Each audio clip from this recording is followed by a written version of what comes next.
Hai semuanya, gimana kabar kalian? Semoga selalu dalam keadaan baik. Jadi welcome back di Andy Greystone Channel dan ini adalah segmen analisa pagi, segmen di mana kita akan mengulas untuk update news dan juga pergerakan dari market, khususnya market dari Bitcoin. Teman-teman, hari ini altcoin mulai semerbak hijau lagi setelah kemarin kita dapat pressure disebabkan karena BTC dominance naik 4% dan hari ini ada berita bagus sehingga altcoin bisa mengalami sedikit kenaikan dan good point-nya adalah Bitcoin sudah menembus all time high di 98.000 dan ini udah deket sama level psikologi resistance di 100.000 US dollar.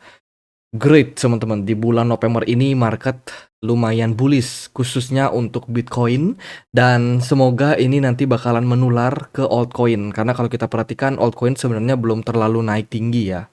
Ya sempat naik tapi terus koreksi, kemudian dalam lagi koreksinya. Setelah itu baru hijau lagi dan itu sebenarnya sideways flat aja, teman-teman.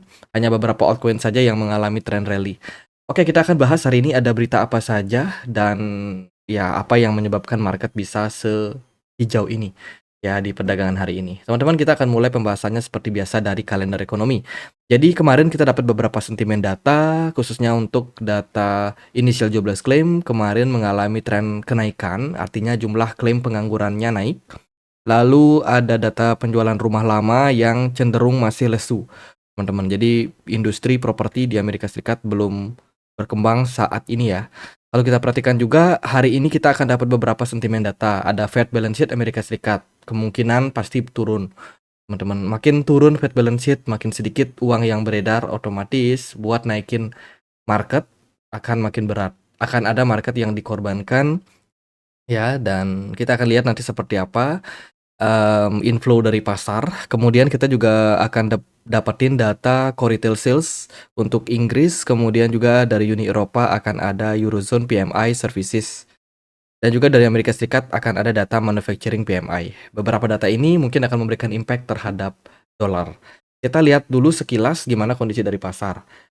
Kemarin indeks dolar kembali mengalami penguatan, gold mengalami penguatan, S&P 500 menguat, ya, Bitcoin menguat, dan Bitcoin dominance sudah turun 2,4%. Kemarin naik 4%, turunnya cuma 2,4%. Tapi oke lah, beberapa altcoin sudah mulai mengalami tren kenaikan. Oke, itu ada beberapa berita yang bagus teman-teman, dan berita terbaiknya baru teman-teman dapetin setelah iklan berikut ya. Jadi Get.io saat ini bakalan memberikan hadiah teman-teman, lumayan hadiahnya sampai 10.000 US dollar prize pool berupa token DCK yang akan teman-teman dapetin. Pertama syaratnya kalau teman-teman adalah pengguna baru ya, register dan bisa dapetin prize pool ya. Register, setelah kalian register teman-teman deposit dan juga trading dan staking itu akan mendapatkan tiket, teman-teman. Ini ada beberapa ketentuannya. Kalau teman-teman bisa melakukan daily trading minimal $50 secara akumulasi dapat 2 tiket.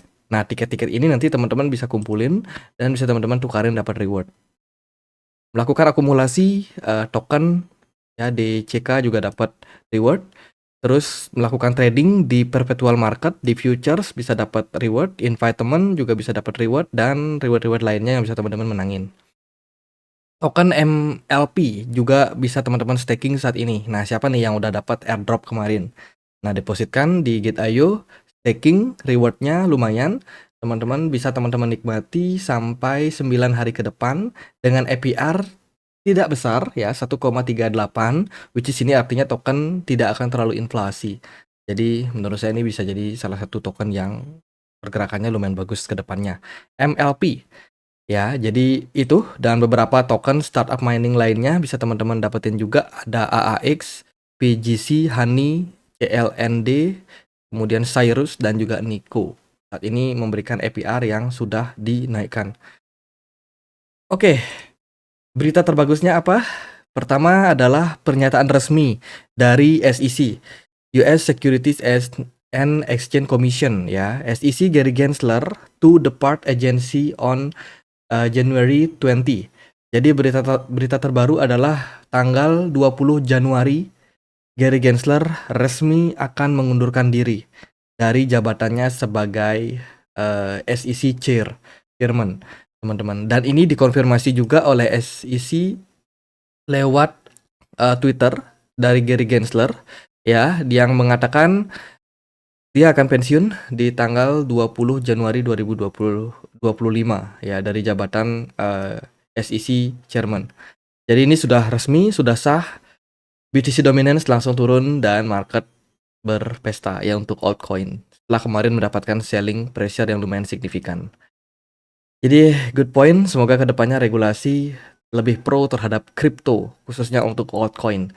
Kemudian kemarin dalam sebuah sesi wawancara, Senat Cynthia Lummis mengatakan untuk jual jual gold dari cadangan The Fed dan beli Bitcoin. Waduh, dia menyerukan hal tersebut dan ini merupakan sebuah seruan yang menurut saya seperti lampu hijau lah untuk market khususnya Bitcoin, teman-teman. Karena rencana dari Donald Trump sendiri untuk membeli atau memiliki sampai 1 juta Bitcoin ya dan menjadikan Bitcoin stockpile ini bakalan lebih cepat terrealisasi.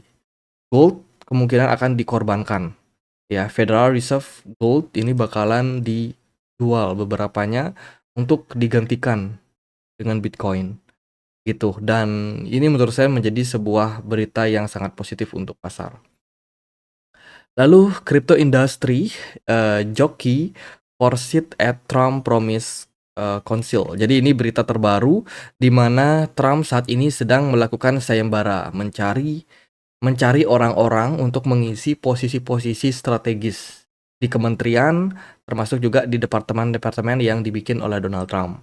Ya, jadi berita terbarunya saat ini ada yang menargetkan ya dari petinggi kripto seperti Ripple, Kraken, Circle bersaing mendapatkan kursi di Dewan Penasehat Kripto yang dijanjikan oleh Presiden Trump.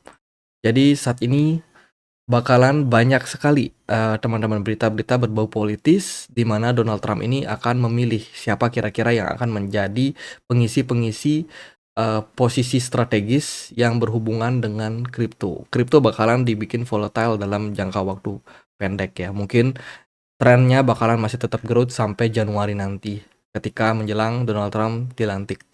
Jadi bisa banget teman-teman manfaatkan posisi-posisi ini buat melakukan akumulasi khususnya koin-koin yang memang sudah jauh terdiskon ya.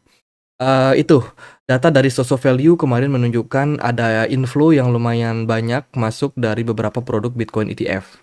BlackRock, Grayscale, Fidelity, ARK Invest, Bitwise, kemudian juga Valkyrie, Templeton, Franklin Templeton ya, Invesco, Wisdom Key itu udah banyak sekali masuk inflow di perdagangan kemarin.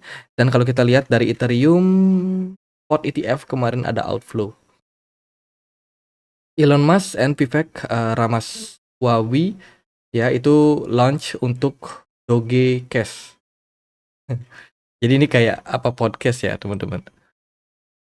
Jadi kalau kita lihat dari beritanya adalah Vivek has announced that he and Elon Musk will be launching a new weekly podcast to share update on work. Oke, dia rencananya bikin siaran podcast gitu yang akan dilakukan setiap weekly ya, setiap minggunya guna untuk mengabarkan seperti apa update dari Department of Governance Efficiency.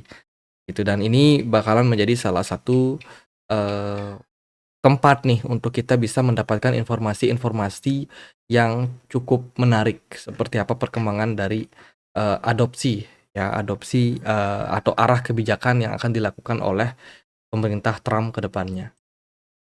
Itu kemudian dari berita yang lain ada miner Marathon Digital baru saja Rises mereka punya Bitcoin ya dengan melakukan pembelian sampai 1 miliar US dollar Bitcoin. Dan Bitcoin sudah mencapai all time high baru. Jadi luar biasa banget adopsinya, animonya ya, antusiasmenya dari pasar. Banyak yang sudah mulai terbuka wawasannya dan melihat Bitcoin ini sebagai salah satu aset. Bitcoin kemarin rally. Kemudian ada Jepang dikabarkan akan meloloskan stimulus paket ya yang mana ini berhubungan sekali dengan crypto tax reform. Jadi dikabarkan dari Jepang sendiri sekarang sudah kembali melakukan kalkulasi ulang terkait dengan pajak kripto yang memang sudah mereka berlakukan sebelumnya. Tuh, kabarnya sih saat ini pajak kemungkinan masih akan bertahan, ya flat di kisaran 20%. Cuman ini nanti akan ada pajak-pajak pendapatan lain yang akan aplikasikan dan juga di-adjust. Kan ada sedikit pajak-pajak yang diubah, sehingga ini bisa menjadi salah satu kebijakan yang pro terhadap kripto. Tuh, apalagi Perdana Menteri terbaru ya, itu kan lumayan aware juga dengan yang namanya kripto. Jadi menurut saya ini bakal menjadi salah satu adopsi yang lumayan masif sih dari banyak negara-negara maju, teman-teman. Arkham Intelligence juga dikabarkan akan meluncurkan spot trading ya untuk perdagangan Amerika Serikat. Jadi mereka akan bikin Arkham Exchange. Waduh, aku siap-siap nih akan register teman-teman. Jadi kita tahu platform Arkham Intelligence merupakan salah satu platform apa namanya, untuk melakukan analisa ya, analitik terkait dengan pergerakan dari banyak whales. Kita bisa lihat di sana, kemudian bagaimana wallet-wallet yang dimiliki oleh orang-orang penting itu juga biasanya sudah tergabung dan bisa dideteksi sendiri.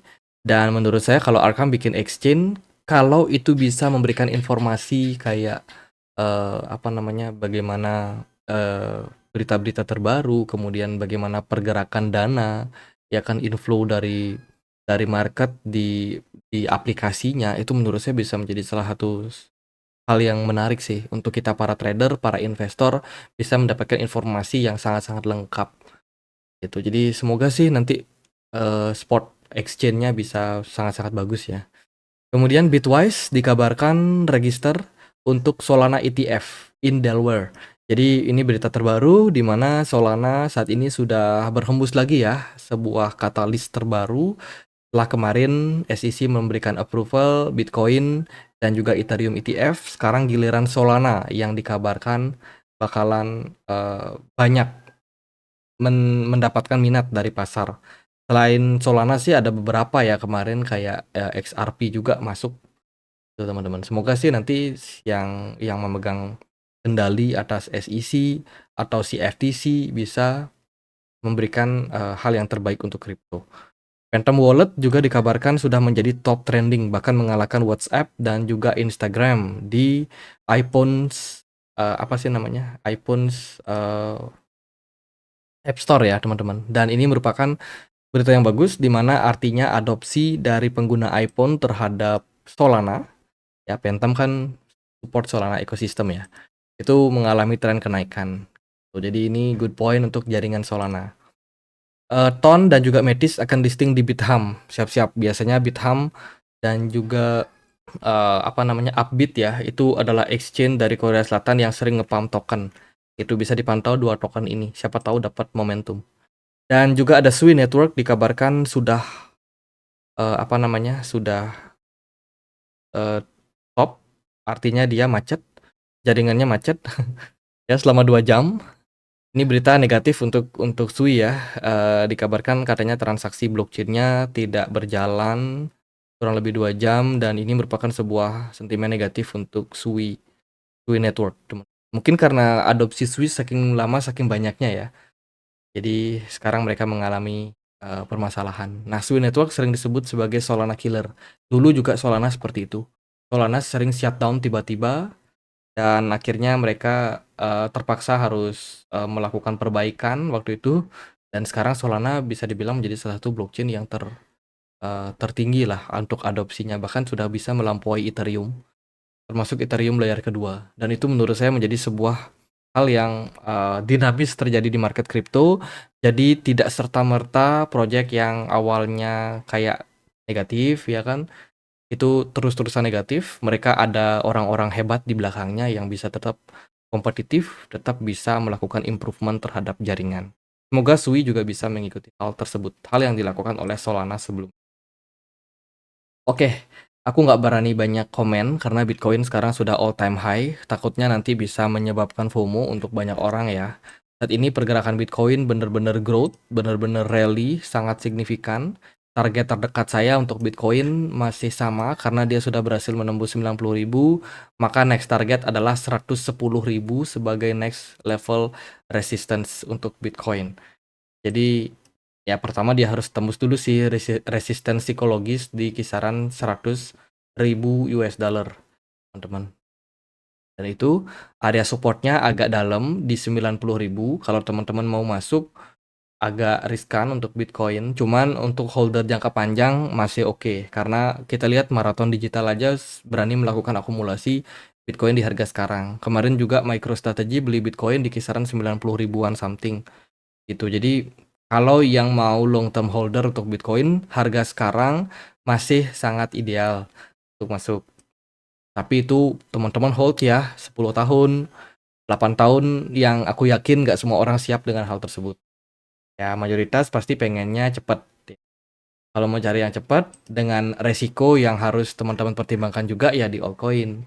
Ya altcoin kemarin sudah mulai growth, Ethereum juga sudah mulai growth, naik 9%, which is ini semoga adalah tanda yang bagus untuk altcoin.